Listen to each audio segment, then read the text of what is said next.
Bismillahirrahmanirrahim. Assalamualaikum warahmatullahi wabarakatuh. My name is Taufik Nur Rahman. I want to represent about the role of the United Nations or Educational, Scientific, and Cultural Organization or UNESCO in the protection of historical projects destroyed by armed conflict.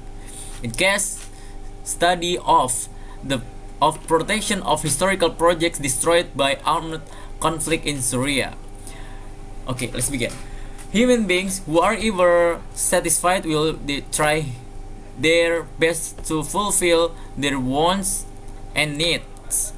This can also happen to a country which is led by their head of state and always wants to expand of their territory, as happened in the World War, where a country can occupy several countries and make it a colony, and if it has been given the mandate to become independent, it becomes a Commonwealth state.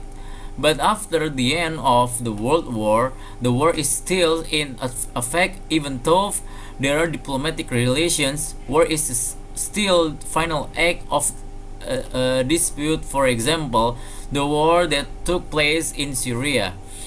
This war has been going on for almost 5 years, and the casualties and the casualties of civilians who have been killed have been very large and continue to attract the attention of people from all over the world.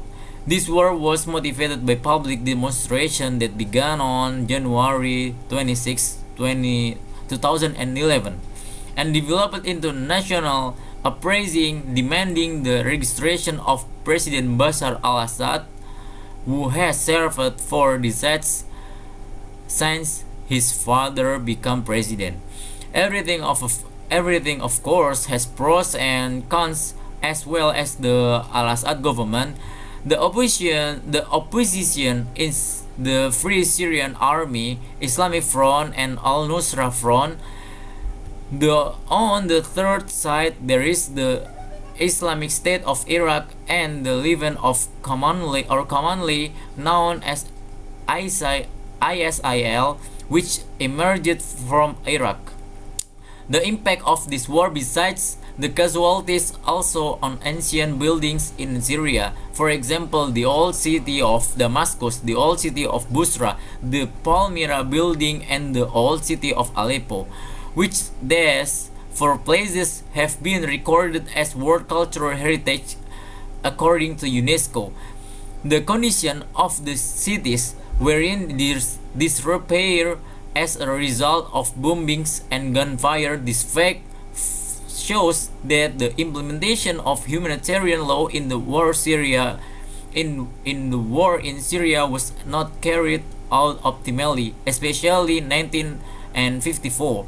The Hague Convention for the Protection of Cultural Property in the Events of Armed Conflict and 1999, Second Hague Protocol for the Protection of Cultural Property in the Events of Armed Conflict, or better known as the Hague Convention 1554, and the Second Protocol to the Hague Convention 1999. Therefore, it is deemed necessary to discuss how UNESCO and what role UNESCO plays in relation to the situation that occurred in Syria and endanger existing historical project. In order to know the role of UNESCO and the actions that have been taken in accordance with the provisions of international humanitarian law, namely the 1954 Hague Convention and its two protocols.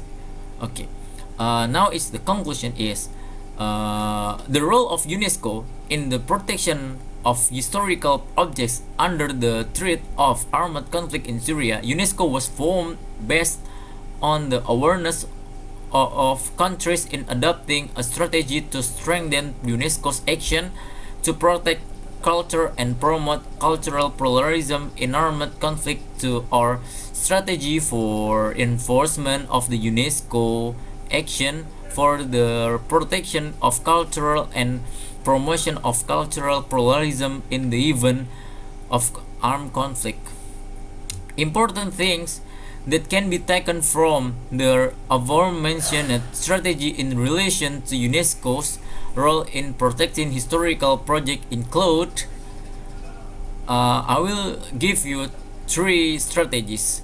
The first one, UNESCO ensures that it will continue to fully advocate for all parties with an interest in international humanitarian law standards relating to the protection of cultural heritage in a conflict armed. In particular, the Hague Convention 1954. Secondly, UNESCO will cooperate with several of its partners in the field of cultural heritage together with UNESCO's World Heritage Observation Agency in Syria and assisted by the European Union, which then established a special body to deal with cultural heritage in Syria, which is under threat armed conflict. Third, UNESCO coordinates with the International Criminal Court or ICC in investigating cases that occurred during the ongoing armed conflict which attacked religious, educational, artistic, and historical monuments. Maybe enough for me. Thanks. Wassalamualaikum warahmatullahi wabarakatuh.